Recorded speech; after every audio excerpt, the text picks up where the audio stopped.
passage of scripture that the heathens quote to justify eating pork or eating unclean food. When I say unclean food, unhealthy food, right? Foods that the Almighty never meant to be eaten. It was never His intention. You see, and it's because of mistranslation, abundance of mistranslation. But the first thing they mistranslate is the humanity of Christ.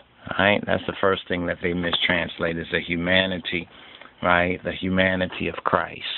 Right? The fact that He's a black man, right? That He's an Ethiopian. That's what they mistranslate. And a lot of folks probably will see this part of it and be like, oh, I can't take that. He's not black. He can't be black, because they've been lied to. They've been deceived.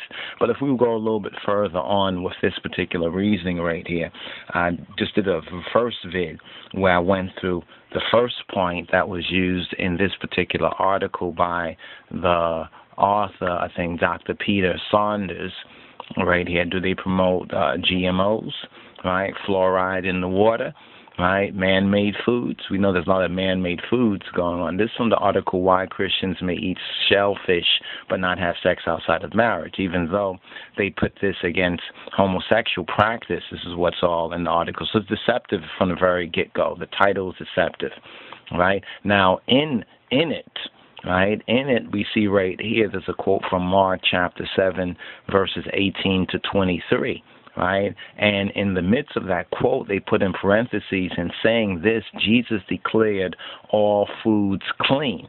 Yet, when we go to the scripture, right, that we find that that's not what happened, right? Here's the quote right here, and we don't see it anywhere. Here's from the King James Bible, and comparing that with the Amharic Bible, right? And you can go and compare that with the Septuagint.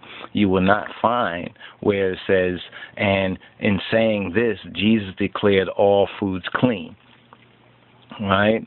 The context of it right here, here's the context of it, that when the Pharisees and the scribes had saw the disciples, the Jewish or the Hebrew disciples of Yeshua, right, they saw them eating bread, that is to say, with defiled hands, they found fault regarding the fact that their hands were not clean, and it had nothing to do with the type of food that they were eating. After all, they were just eating bread, and it wasn't GMO bread. Stay tuned, more to come.